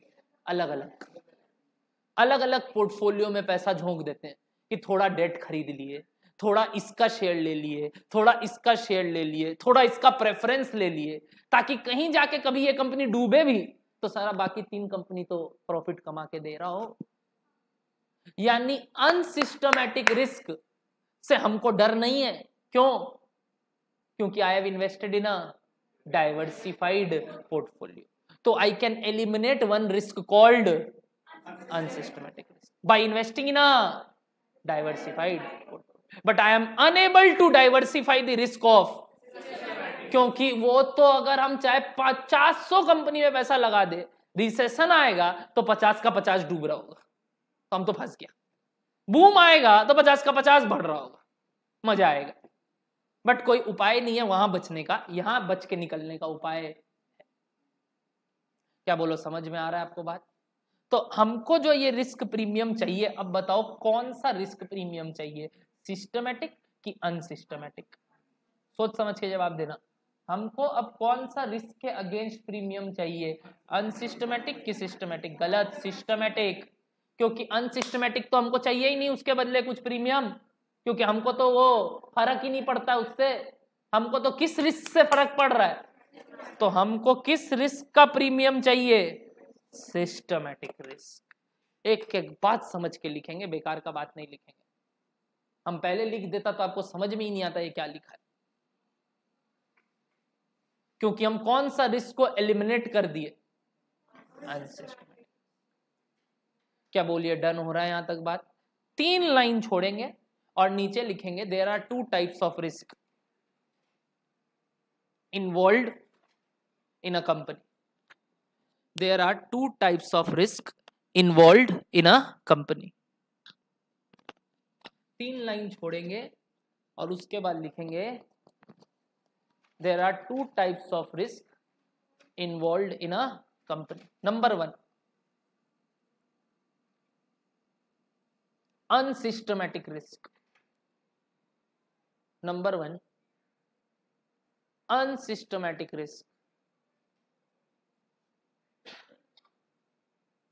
Unsystematic risk meaning बताइए बताइए बताइए, लिखो मत, बताओ मीनिंग क्या हो गया। मतलब ये कौन सा रिस्क है, इंडिविजुअल कंपनी का, लिखिए the risk which affects,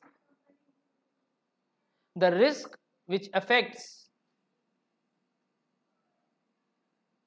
the company individually, like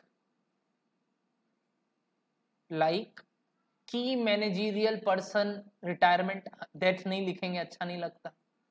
की मैनेज, आप लोगों को तो पता है केपीएम सीएस कर रहे हैं, है ना, केएमपी जो भी बोलते हैं, केएमपी आप लोग तो खुद ही वही बनेंगे,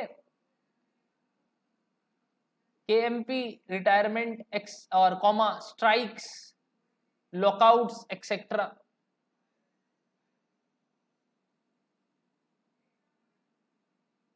एक्सेट्रा, फुल स्टॉप देके, such risk are dash in nature, such risk are dash in nature, avoidable in nature, क्या लिखेंगे, avoidable in nature, such risk are avoidable in nature, by investing in diversified portfolio, by investing in diversified portfolio, by investing in diversified portfolio। Logic clear हुआ, पहले समझते हैं फिर लिखा दूंगा सब, चिंता का बात नहीं। सेकेंड टाइप ऑफ रिस्क क्या होता है, नंबर 2 सिस्टमैटिक रिस्क। क्या meaning, which affects the market as a whole, the risk which affects the market as a whole, the risk which affects the market as a whole, the risk that affects the market as a whole, like क्या क्या risk, नाम बताइए, government policy changes, government policy changes, comma global recession, comma inflation effect etcetera, inflation effect etcetera, global recession, comma inflation effect etcetera. Such risk are dash in nature, unavoidable in nature,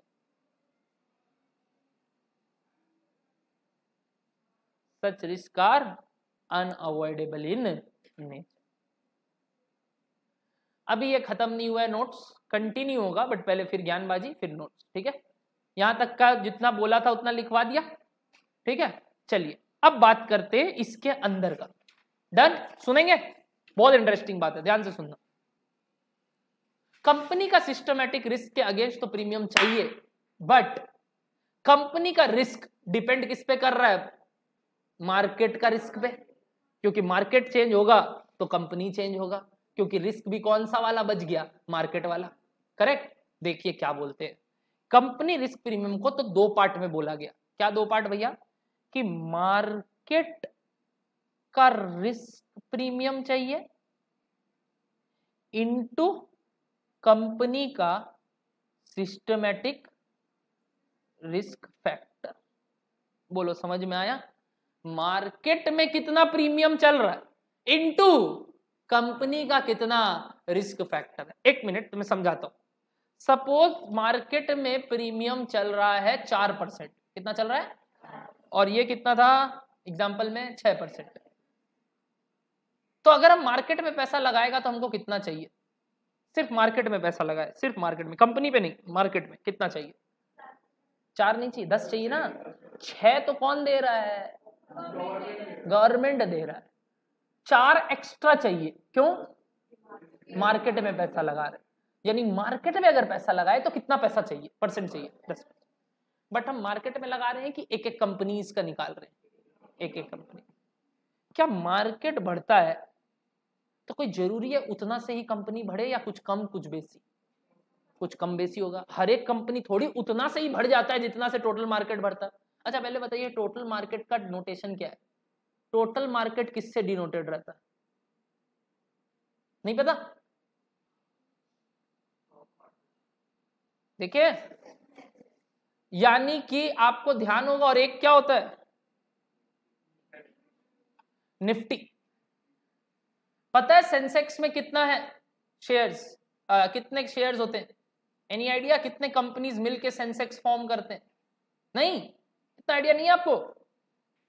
30 companies, top 30 companies का data लिया जाता है, उनका average किया जाता है और वो सेंसेक्स दिखाया जाता है कि अभी मार्केट इतना दाम चल रहा है।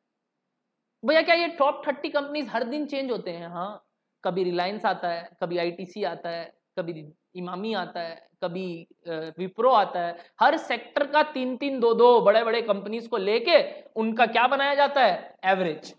और वो एवरेज आपको शोकेस किया जाता है कि मार्केट मोटा मोटी इतना चल रहा है। अभी जैसे सुन रहे हैं ना, मार्केट खराब चल रहा है, सब लोग घर पे बोलता है या सुनने में आता है, तो मतलब क्या बोलना चाह रहा है? सेंसेक्स गिर रहा है।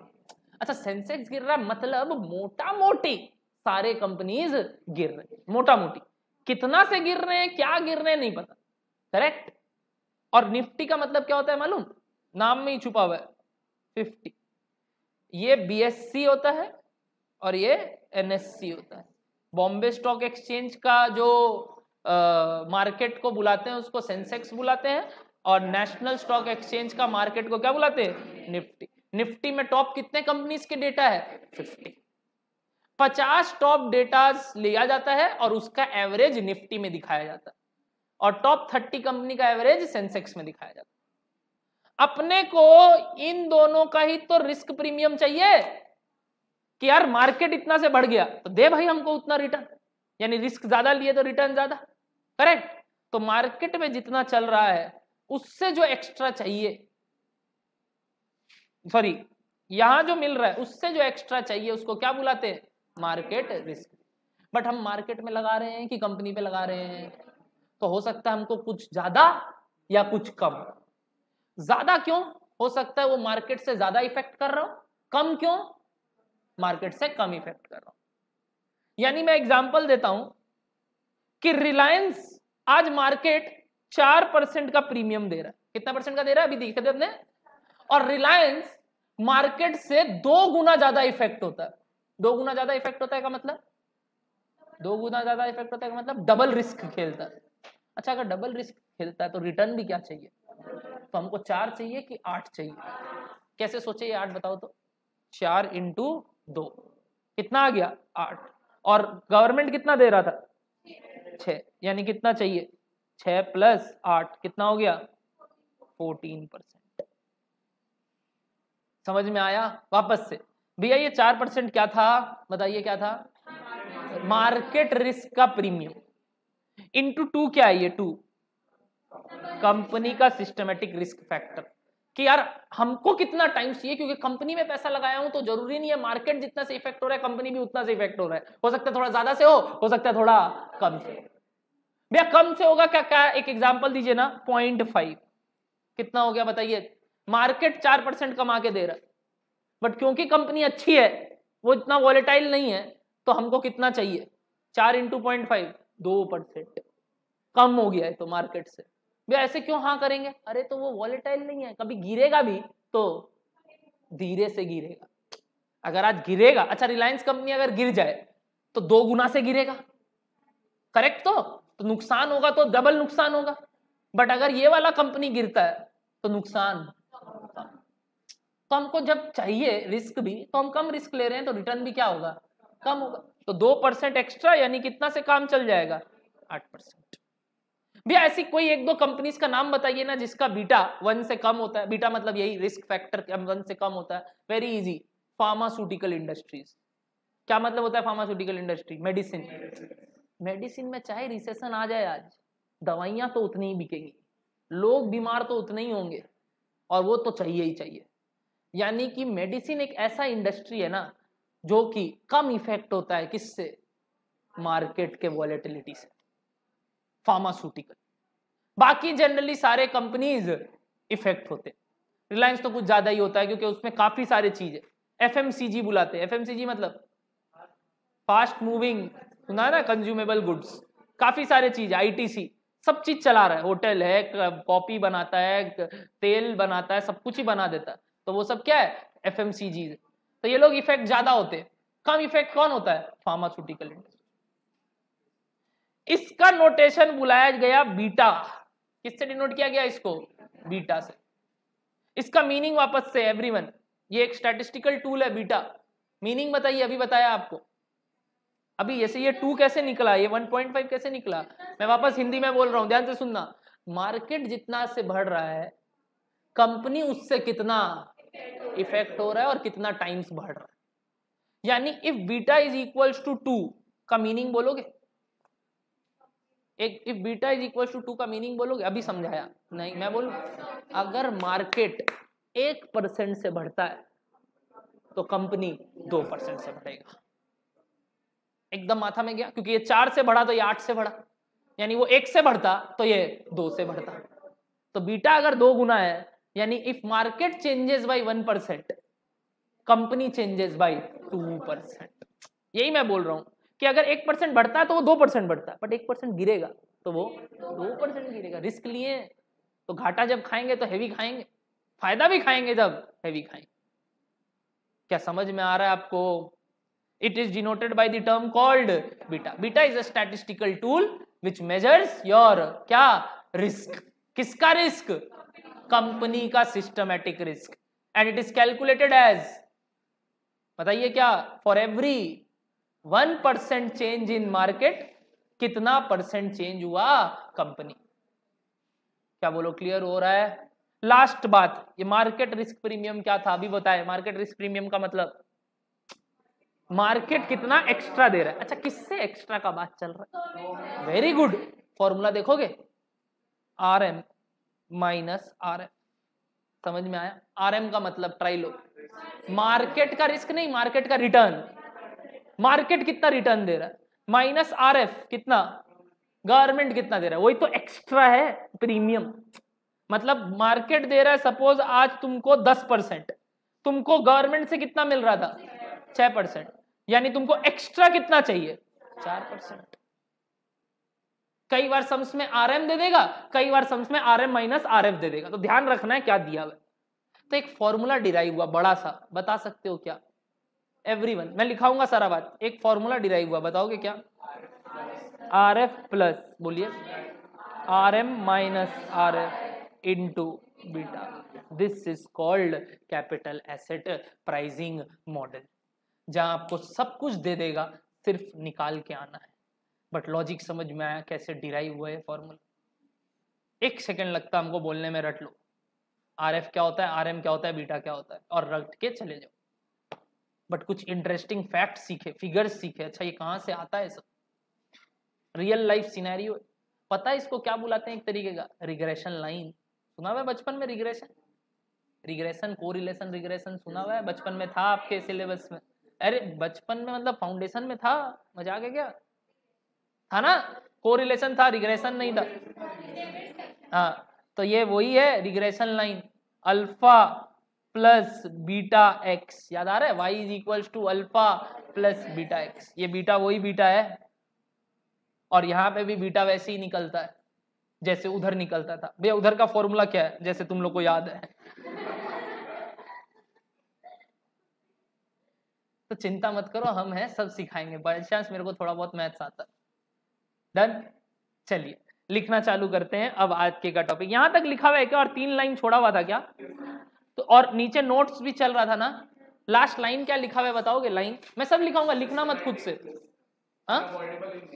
आर अवॉइडेबल इन नेचर लिखा हुआ है क्या? Sorry, unavoidable in nature, full stop देके कंटिन्यू करना पैराग्राफ, वही पैराग्राफ, वही पैराग्राफ। ये कुछ मत देख, हम कुछ नहीं लिखे हैं, 2 मिनट रुक जा, देख रहा है बार क्या लिखा है वो, बता दो क्या लिखा है। अब पढ़। अच्छा ठीक है, अब सुनो, पहले मेरा बात सुनो। अपने लोग लास्ट लाइन लिखे थे are avoidable in nature. Continue करते हैं, वहां से लिखना चालू कीजिए। It is measured by a statistical tool called beta.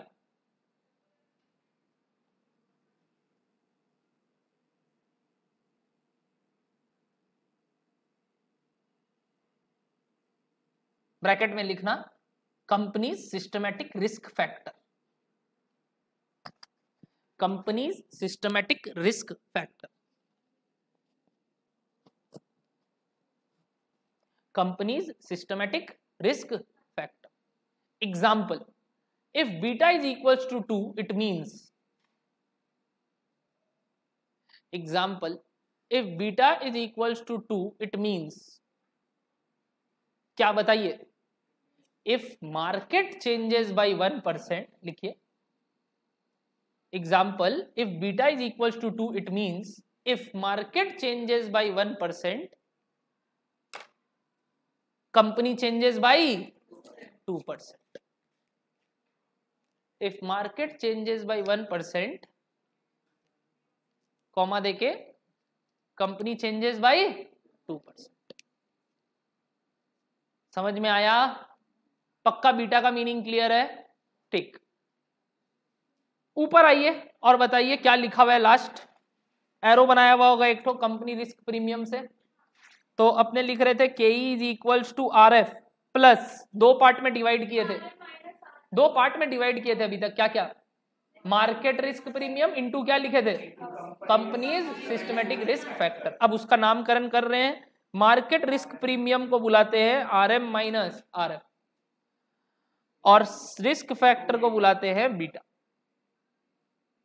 तो फॉर्मूला हो गया R F plus R M minus R F into beta. R F का मीनिंग ऊपर लिख लिए है ना? क्या लिखे थे आर एफ का मीनिंग? आर एफ का meaning risk free rate of return. R M का मतलब लिखेंगे नीचे। आर एम का मतलब क्या होता है? नहीं, रिस्क नहीं, return of market. R M minus R F का मतलब क्या होता है? खाली R M minus R F का, मार्केट रिस्क प्रीमियम। और बीटा का मतलब क्या होता है भैया? फॉर्मूला है क्या कुछ? हाँ, बस यही लास्ट बचा है और ये बम फेंक रहे हैं आपके ऊपर। जनरली बीटा आपको डायरेक्टली दे देगा, नहीं देगा तो कैसे निकलता है? बचपन में सिखाया हुआ है कोई टीचर का तो बढ़िया, नहीं तो आज मैं सिखा रहा हूं। Beta is equals to R. R का मतलब याद है? Correlation coefficient. कोरिलेशन कोई सब दिया हुआ रहेगा। ये क्या लिखा हूं? कोई बता दे तो मजा आ जाए। Very good. H D of S, ये एच डी का साइन था, याद कीजिए। सिग्मा, सिग्मा, सिग्मा को क्या बुलाते हैं? H D. एच डी सुना हुआ है तो, वेरिएंस और एच डी, सिक्स को ऐसे बस। H D of S, S मतलब share, divided by H D of market. R into H D of share divided by H D of market. ये फॉर्मूला बचपन में रिग्रेशन में मैंने प्रूफ किया हुआ है, बट अभी आपको सिर्फ याद रखना है कि इसका फॉर्मूला क्या होता है? Correlation between stock and market, ऊपर एच डी ऑफ स्टॉक, नीचे एच डी ऑफ मार्केट। तो लिखेंगे आर का मतलब क्या हो गया? एक ही लाइन में, आर का मतलब कोरिलेशन कोएफिशिएंट। सिग्मा एस का मतलब H D of share. H D of M का मतलब स्टैंडर्ड डेविएशन ऑफ मार्केट। बस। क्या सारे नामकरण क्लियर है आपको और फॉर्मूला क्लियर है? सारे नामकरण क्लियर और फॉर्मूला क्लियर है? एक जगह में छोड़ के रखे थे अपने आगे, जहां लिख रहे थे ना वो 5 तरीका, उधर अपने यहां जगह छोड़ के रखे थे, याद है? यहां आके बस अब फॉर्मूला लिख लो। अब जाके अपने फुल फ्लेजेड केई सीख ली। यहां जाके फॉर्मूला लिख लो। K is equals to R F plus R M minus R F into beta.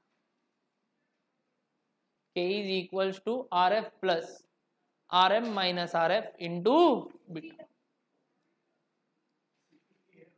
CAPM, capital asset pricing model by William sharp.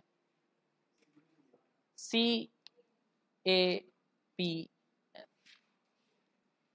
Capital asset pricing model.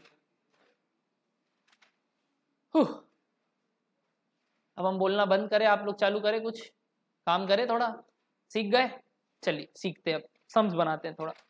भैया सम्स दीजिए, सम्स हम लोग करके दिखाएंगे। Okay, number 11, page number 5, number 11।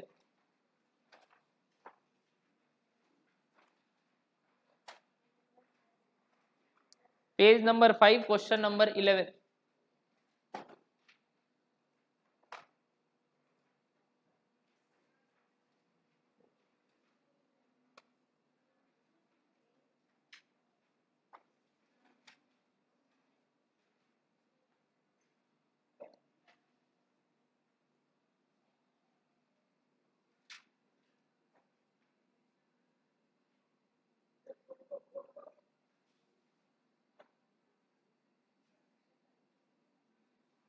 RF दिया हुआ है क्या?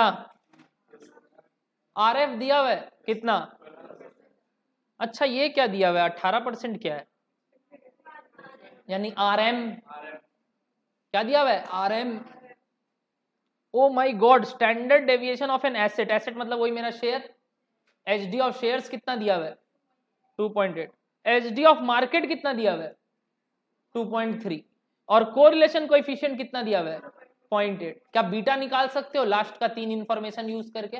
पहले बीटा निकालो, इन तीनों को यूज करके पहले बीटा निकालो। अभी लिखाया फॉर्मूला, फटाफट निकालो। 11 नंबर का बीटा निकालो पहले।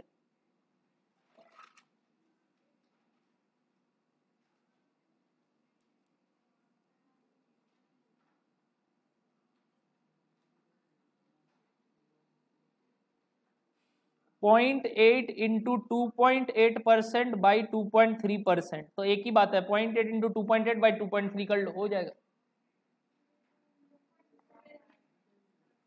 0.9739। 4 डेसिमल तक बोलेंगे। 0.9739 आया क्या बीटा? अरे परसेंट दबाने का दरकार नहीं है, दोनों जगह है। सिर्फ 0.8 इंटू 2.8 बाई 2.3 कर लो, परसेंट दबाने का दरकार नहीं है। तो अब क्या आप पूरा के ही निकाल पाओगे? चलो निकाल लो भैया, ये सब तो हम लोग के लायक सवाल है। हाँ, और इस ये बनाते हैं, मजाक है क्या? 4 नंबर के लिए वो लोग कर रहे हैं, अपने 1 नंबर के लिए कर रहे।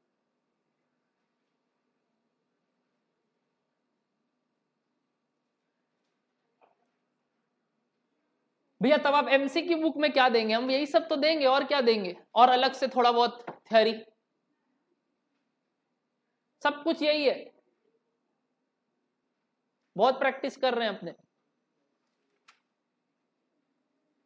12% प्लस 18 माइनस 12 इंटू 0.9739।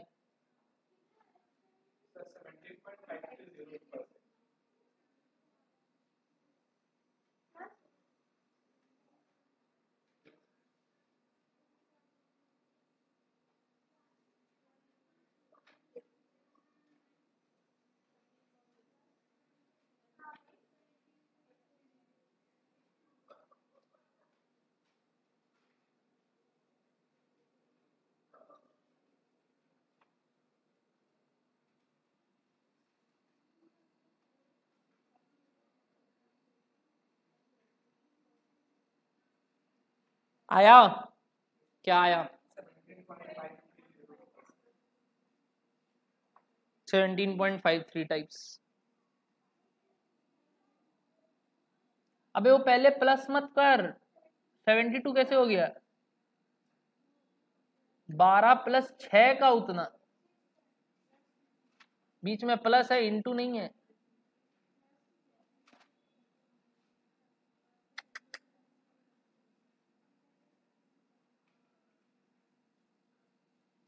आ गया क्या?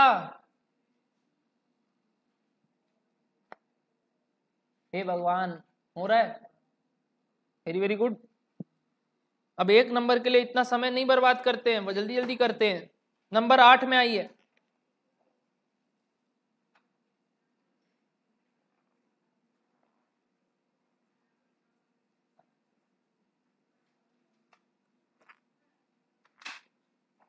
बायोटेक्नोलॉजिकल फर्म है।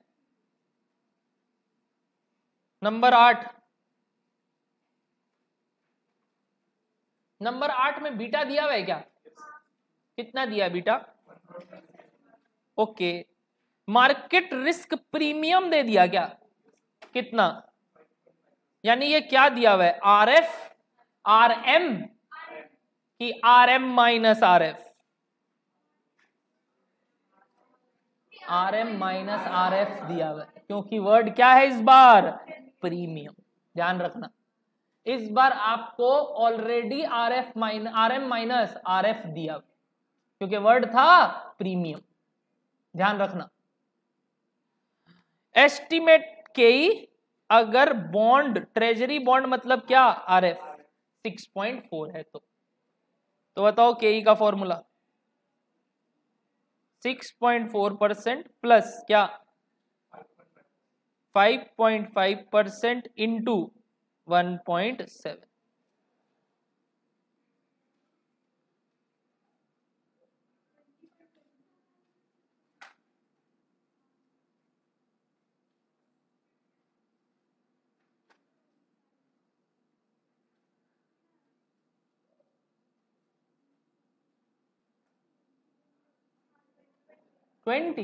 ना 12 पॉइंट समथिंग आएगा या 13 पॉइंट समथिंग, 15। सब गलती किए पहले। अरे R M minus R F दे दिया, बीटा दे दिया, दोनों को इनटू प्लस 6.4, खत्म।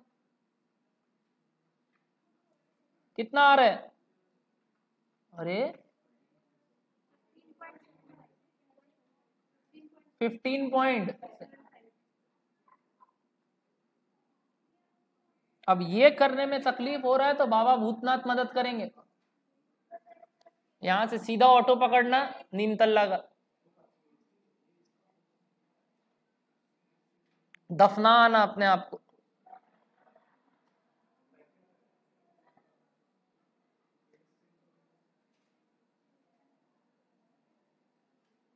वाह,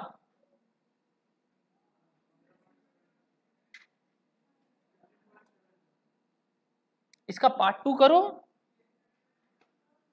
आर एफ अगर बढ़ के 7.5 हो जाए तो के क्या होगा? अगर मार्केट रिस्क प्रीमियम सेम है तो बता दो answer. 7.5 plus 5.5 into 1.7, 16.85। Very good.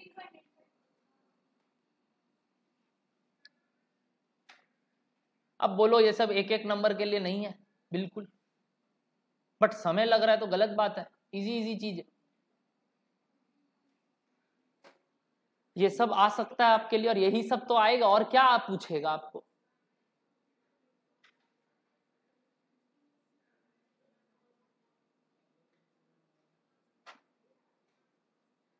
Congratulation, 1.5 घंटा हो गया आपको पढ़ते हुए।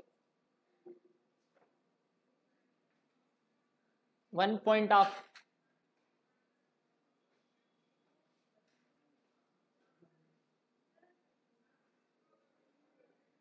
पता चला? येलो पता चला? 1.5 घंटा हो गया। सुबह से ही क्लास कर रहे हैं भैया। कोई बात नहीं, आज तो 1.5 घंटा बिना ब्रेक के पढ़ लिया आप लोग। Very very good. इसका मतलब ये नहीं मैं छोड़ रहा हूं, इसका मतलब अभी अपने करेंगे क्वेश्चन नंबर 11। नहीं, पहले 9। 11 तो कर चुके।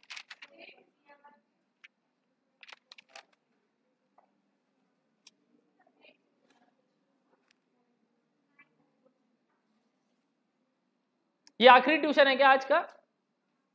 बस इसके बाद घर? ओ कॉलेज भी जाते हैं क्या? तब तो ठीक, जाओ जाओ जाओ, एंजॉय करो, लाइफ हो तो ऐसी। कॉलेज कौन जाता है? माथा मतलब है, सेकेंड ईयर से तो तुम लोग राजा है। तो ठीक है, गार्जियन कॉल ही तो होता है, किसी को मम्मी पापा बना के ले जाना। सब कहानी है।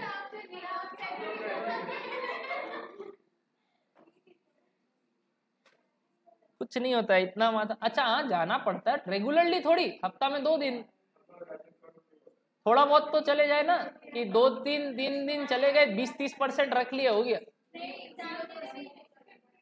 50% मुंह पे मार के आएंगे उसके हम पैसा।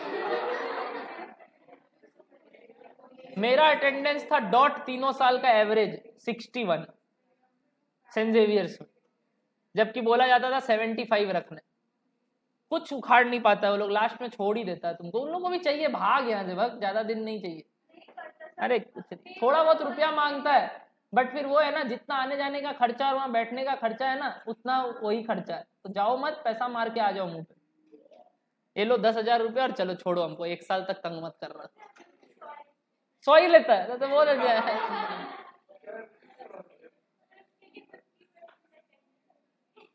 और अगर 30% रखे तो अरे सब देगा, तो दम नहीं है कुछ करने का। एंजॉय किया करो, इतना माथा मत लगाया करो। कॉलेज भी जाएंगे तो हो गया। तब सीएस करना मुश्किल हो जाएगा, सीए करना भी मुश्किल हो जाएगा। कोई भी कोर्स के लिए अब थोड़ा ग्रेजुएशन को थोड़ा साइड रखना होगा। चलो कौन सा कर रहे हो? चलो लास्ट सवाल फॉर द डे, चलो वेरी वेरी गुड। छोटा सा सवाल, 9 नंबर, छोड़ देंगे।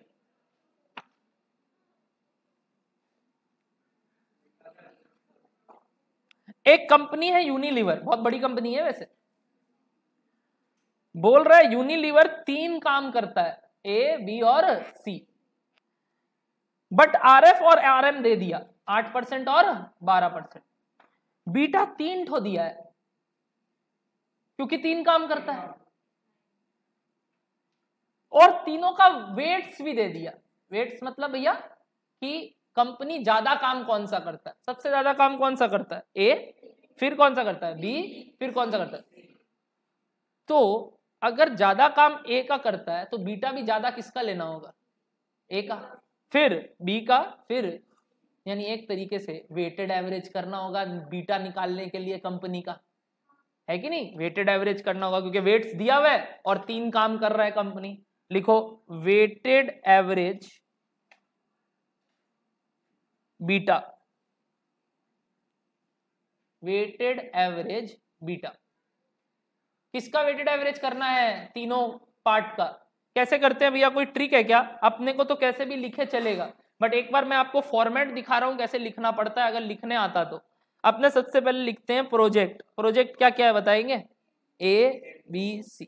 फिर लिखते हैं वेट्स। वेट्स क्या क्या है, 0.5, 0.3, 0.2। Total of weights must be equals to 1। और फिर बीटा, बीटा क्या क्या है बताओ, 1.3, 1 और 0.8। तो वेट्स इनटू बीटा करना है, करेक्ट। तो वेटेड एवरेज तो यही होता है, this into this plus this into this plus this into this. बचपन में कहते ना summation of frequency into X, अरे summation F X by summation of F, वही तो है। This into this, this into this, this into this, यहां लिखो और ऐड कर दो, यही हो गया वेटेड बीटा। कि कंपनी का बीटा कितना आया, 1.11 आया होगा, 1.11।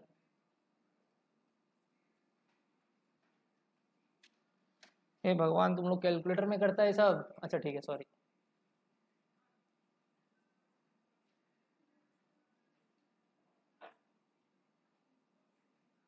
मेरे पास तो नहीं था कैलकुलेटर।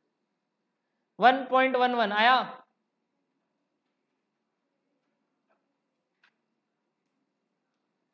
वन 1.11 आ गया बीटा। तो अब सम्स कर सकते हैं, क्योंकि अभी तक डर लग रहा था कौन सा बीटा यूज करेंगे, तो वेटेड एवरेज बीटा यूज करेंगे।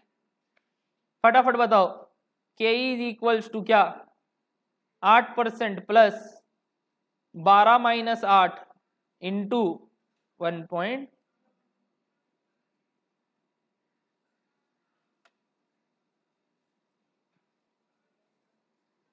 हुआ 12.44 आ रहा है मेरा।